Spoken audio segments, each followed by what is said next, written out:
చేతబడి అసలు చేతబడి అనేది ఉందా? అసలు నమ్ముతారా ఎవరైనా? అమ్మా, శాతపడి గురించి నువ్వు అడిగావు. శాతపడి ఉందా అని అడిగావు. శాతపడి ఉన్నది ఎవరికి వాళ్ళ కళ్ళకే కనపడదు. ఇప్పుడు మనం శాతపడి మనం చేయాలంటే కళ్ళకే కనపడేది కాదు, అది కష్టపడే వాళ్ళకు తెలుస్తుంది. ఇప్పుడు నువ్వు అడిగు కదా, శాతపడి ఎవరు నమ్మరంటే గురువుగారు అన్నావు, నిజం మాట అది. కానీ ఎక్కువ శాతం నమ్మకుండా ఉండే వాళ్ళకే ఇబ్బందులు ఎక్కువైతుంటాయి.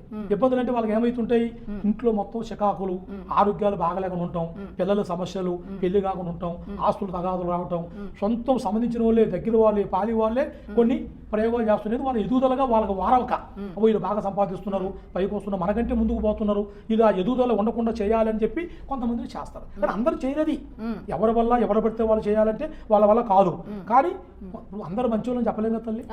ఇప్పుడు ఎక్కువ శాతం వరకు చూస్తే 100లో 70 మంది మంచోళ్ళు ఉంటే 30 మంది చెడ్డోళ్ళు ఉంటారు వచ్చిందని. అలాంటి వాళ్ళు చేస్తారు ఆ పని. ఆ పని చేసినప్పుడు ఏమైతే ఈ సమస్యలన్నీ వీళ్ళకి వస్తాయి. ఏది, ఇంట్లో ముందుకు పోలేకపోవటం, అనుకునేది జరగకుండా ఉంటాం, డబ్బులు వచ్చినా మిగలకుండా ఉంటాం, ఆరోగ్య సమస్యలు రావటం, పండుకుంటే పిచ్చి పిచ్చి కళలు రావటం, నిద్ర పట్టకుండా ఉంటాం, ఆకలి కాకుండా ఉంటాం, ఇవన్నీ ఇబ్బందులు. ఈ ఇబ్బందులు ఇప్పుడు వాళ్ళు ఏం చేస్తారు, డాక్టర్ కాడికి పోతారు. అక్కడ పని కాదు. అప్పుడు వాళ్ళకి ఏం చేయాలి, తప్పదుగా, వెళ్ళాలిగా. అప్పుడు మా నాటి గురువు దగ్గరికి వస్తాం, గురువుగారు మాకు ఈ సమస్యలు ఉన్నాయండి, ఇలా ఉన్నాయి అన్నప్పుడు వాళ్ళ మీద చెడు ప్రయోగం జరిగిందా, శాతపడి జరిగిందా. శాతపడి చేసే విధానం ఏంటంటే అమావాస రాత్రి 12 నుంచి 1 గంట 2 గంటల లోపే చేయాలి. ఆ టైంలో చేస్తారు.